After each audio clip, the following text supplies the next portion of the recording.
वहीं स्कूल के डायरेक्टर अभिषेक चौधरी ने बिहार सरकार में रह चुके पूर्व शिक्षा मंत्री और डॉक्टर रामप्रकाश महतो को चीफ गेस्ट के रूप में बुलाया है। वह डॉक्टर रामप्रकाश महतो ने सभी बच्चे और उनके गार्जियन को प्रोत्साहित किया। साथ ही साथ उन्होंने बच्चे और गार्जियन को प्रोत्साहित करते हुए कहा कि बच्चों का पहला शिक्षक उनकी माँ है। साथ ही बच्चों को घर में भी पढ़ाई करना अनिवार्य है। सिर्फ स्कूल में नाम लिख देने से बच्चे नहीं पढ़ते, उनको घर में भी सही दिशा निर्देश देना ज़रूरी है।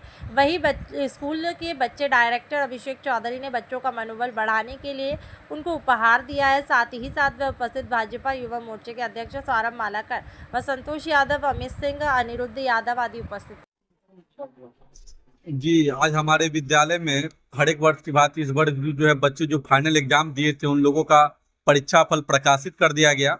जिस अवसर पर आज हमारे स्कूल में हमारे जो पूर्व शिक्षा राज्य मंत्री श्री राम प्रकाश महतो जी उपस्थित होकर के जो बच्चों ने अच्छा रिजल्ट किया, जो क्लास में अव्वल रहे, उन्हें पुरस्कार देकर के पुरस्कृत करने का भी काम किया है। हमारा विद्यालय कई वर्षों से बच्चों को आवासीय के साथ साथ डेस्क स्कॉलर का इंतजाम करके बच्चों को शिक्षा देने का काम कर रहा है। तो इसी उपलक्ष्य में हम लोग हर एक साल बच्चे कुछ अच्छा कर सके, इसलिए हम लोग जो है बच्चे को पुरस्कार दे करके और पुरस्कृत करते हैं और अभिभावक के सामने करते हैं, ताकि अभिभावक भी जाने कि हमारा बच्चा जो है विद्यालय में किस स्थिति में पढ़ रहा है, उसका जो रिजल्ट है वो किस प्रकार का है। परिचय एसएस बोर्डिंग स्कूल डायरेक्टर सब है अभिषेक चौधरी।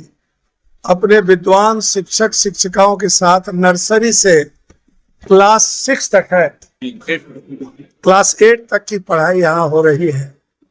आवासीय व्यवस्था भी है और डे स्कॉलर भी। लेकिन एक रिजल्ट जो प्रोग्रेस रिपोर्ट जो दिया बच्चों पर, समारोह करके उसके बच्चों के पेरेंट्स को बुलाया, ताकि बच्चों देखिए प्रोग्रेस रिपोर्ट तो होना ही है, साल बीतेगा, परीक्षा देगा, रिजल्ट आएगा, लेकिन आयोजन करके समाज के प्रमुख अतिथियों को बुला के और माता पिता को बुला के करने से अब माता पिता को यह एहसास होता है कि हमारा बच्चा इसी स्कूल में पढ़ रहा है और ये रिजल्ट है सामने। फर्स्ट, सेकंड, थर्ड और बाकी सभी लोग प्रमोट हुए हैं, लेकिन बाकी बच्चा भी देखेगा कि अगर हम थोड़ा अपने में और सुधार करें, थोड़ा और मेहनत करें, थोड़ा और अध्ययन करें, सीखें, तो वो थर्ड, सेकंड, फर्स्ट भी आ सकता है। दोनों काम है। माता पिता को एहसास कराना कि बच्चे को देखिए बच्चे का आपका प्रोग्रेस रिपोर्ट क्या है, और बच्चों में एक प्रेरक ये कार्यक्रम प्रेरणा देगा उसको, वो खुद से और मेहनत करके। देखिए हम लोग तो टीचर, पहले हम टीचर है, बाद में सामाजिक राजनीति कार्य करता है। टीचर के रूप में बच्चे को सतत पढ़ना है। रिजल्ट क्या होगा, गीता में कहता है कर्म किए जाओ, लेकिन इस तरह के आयोजन से माता पिता को और बच्चों में भी आगे बढ़ने की ललक प्रेरणा जगती है।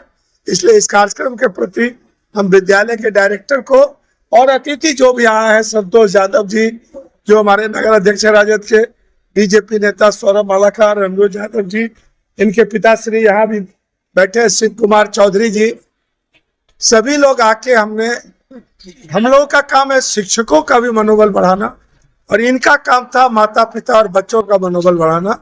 इस कार्यक्रम से बच्चों में आगे बढ़ने की प्रेरणा मिलेगी, आगे बढ़ने की ललक जगेगी, और खूब मेहनत करके अगली परीक्षा में कैसे वो फर्स्ट, सेकंड, थर्ड में आवे, इसके लिए यहाँ से वो संकल्प के साथ अपना घर विदा होगा। हमारी शुभकामना है कि तमाम बच्चों के उज्जवल भविष्य की हम कामना करते हैं। आप शिक्षा के प्रति क्या संदेश देना चाहोगे?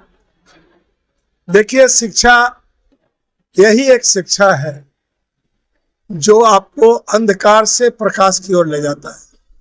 बाकी जो धन चला जाएगा, ज्ञान और शिक्षा जो है वो कहीं जाने वाला नहीं है। जो शिक्षित होगा वो अनुशासित, संयमित रह के आगे बढ़ेगा, चाहे किसी भी क्षेत्र में। नौकरी केवल नौकरी ही शिक्षा नहीं है, कई जीवन में कई तरह का काम है। सफल व्यापारी भी शिक्षित व्यक्ति ही सफल व्यापारी होगा। शिक्षित व्यक्ति, आप मीडिया में हैं, आपका अध्ययन आपको काम आ रहा होगा, जब आप अभिव्यक्ति करते होंगे, जब आप किसी समाचार को प्रस्तुत करते हैं तो अलग अलग प्रस्तुत करने के अंदाज से ही न्यूज के प्रति लोगों का आकर्षण और जागरूकता बढ़ती है। इसलिए शिक्षा तो जीवन के तमाम आयामों में, शिक्षा के बगैर सब अंधकार है। शिक्षा सबको एक संकल्प के साथ, लड़का हो या लड़की, हम तमाम हम लोग जो शहरी है, चाहे शिक्षा ग्रहण कर लिए हो, जो काम कर रहे हो, हम लोगों को जागृति फैलाना चाहिए कि कोई काम, सब काम कीजिए। किसान बनना है, व्यापारी बनना है, नौकरी करनी है, टीचर बनना है, डॉक्टर, इंजीनियर, वकील बनना है, शिक्षा को प्राथमिकता दीजिए। शिक्षित समाज होगा तो प्यार और आपसी भाईचारा बढ़ेगा। अनपढ़ लोगों के बीच कभी कभी लोग गुमराह भी हो जाते हैं। इसलिए साक्षरता और शिक्षा में भी उच्च शिक्षा तक लोग जाए, ये जरूरी है जीवन में आगे जाने के लिए। धन्यवाद।